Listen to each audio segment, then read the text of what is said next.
Broadcasting to Stoke-on-Trent and the world. This is Six Towns Radio.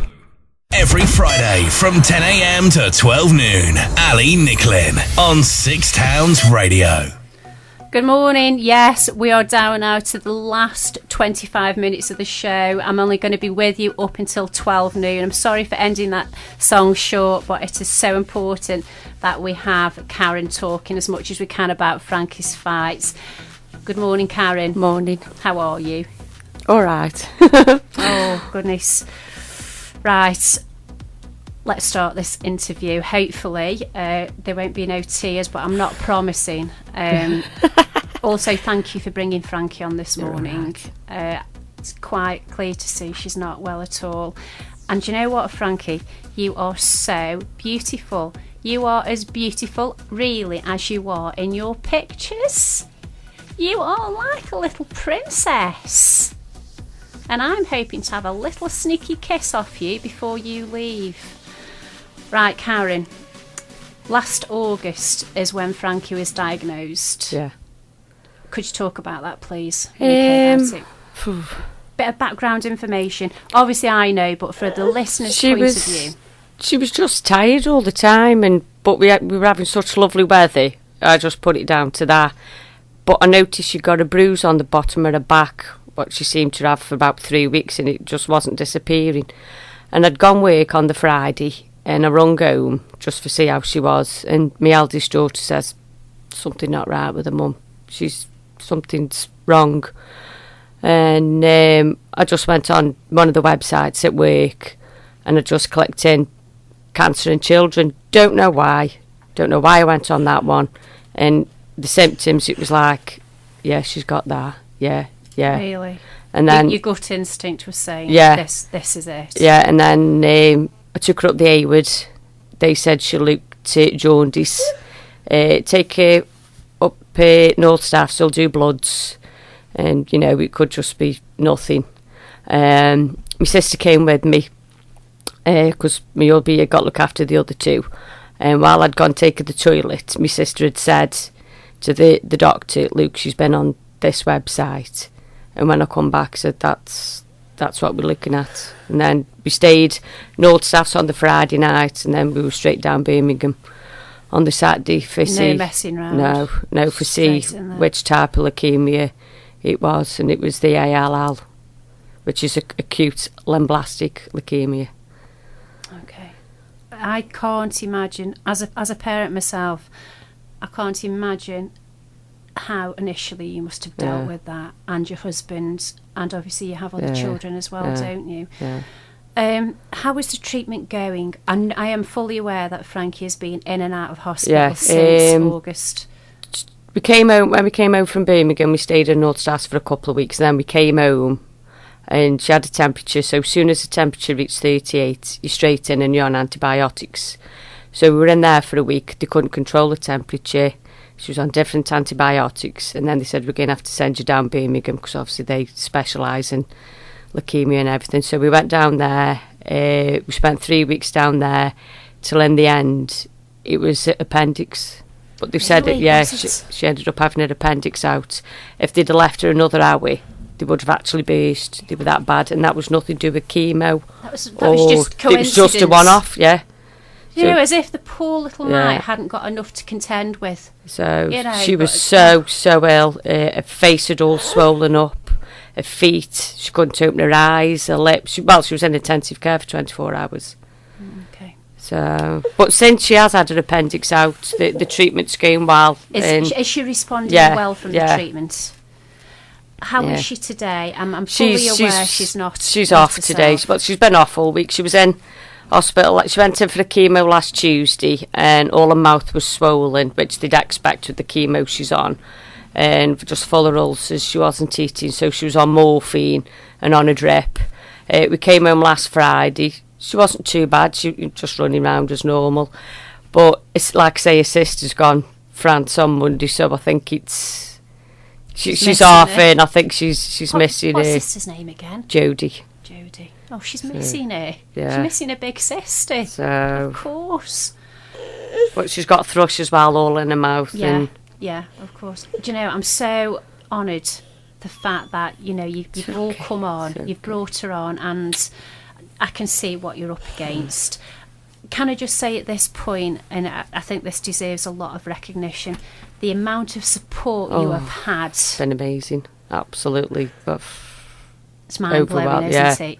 Yeah. I mean, obviously, from my point of view, I followed on the social media site, so I've been seeing what's been going on Facebook, on Twitter. Yeah.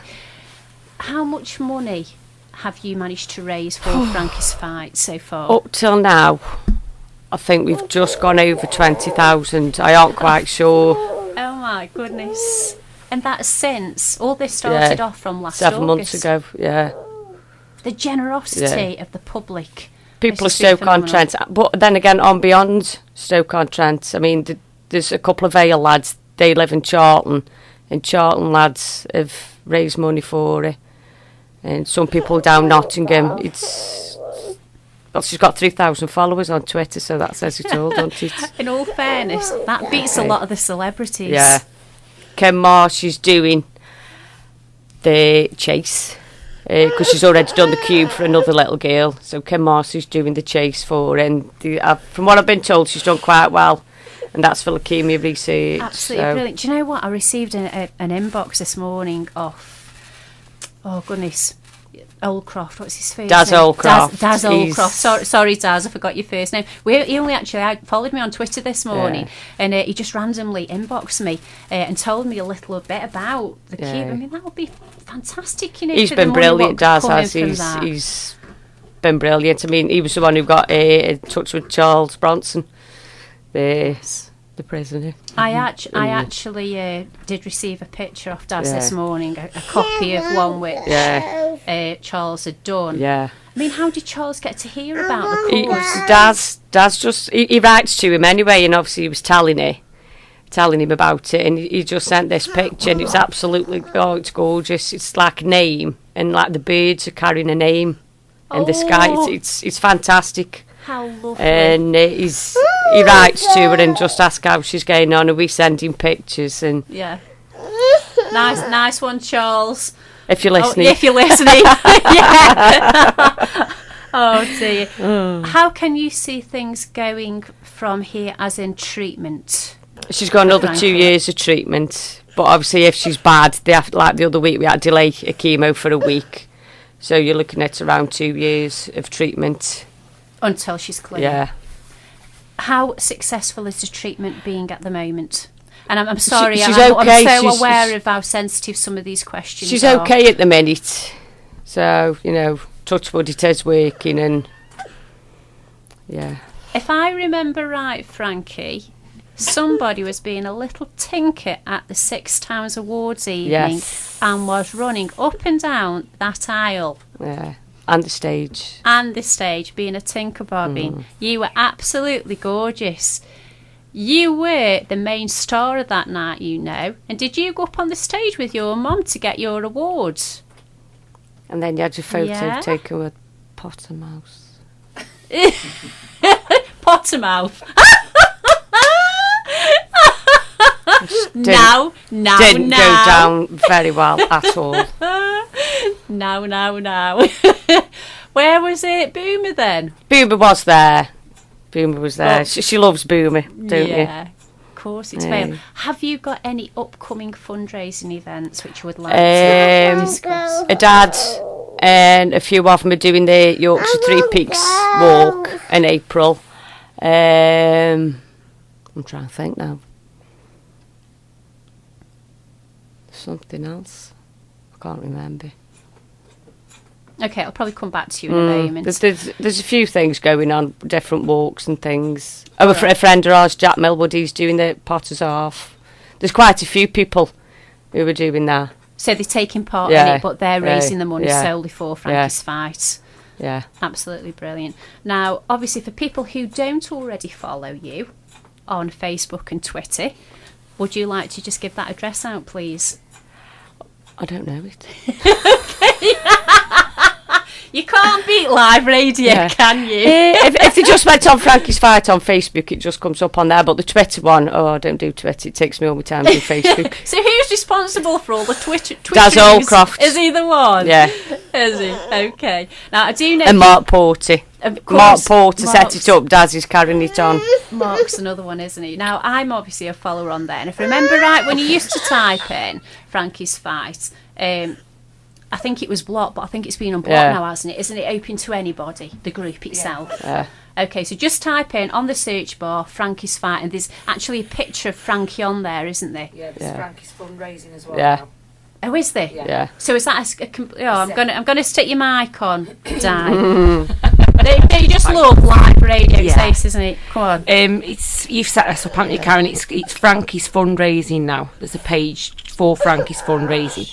So if anybody puts Frankie's fundraising in on Facebook, it'll come up. The search bar. Any events they want to do, if they get in touch with Karen. Absolutely brilliant. I wasn't even aware of that page, so I'm glad you've mentioned it. So I could actually go on later, click on and join, become a member, so I can follow everything as well. It's just Frankie's fundraising. Okay, absolutely lovely.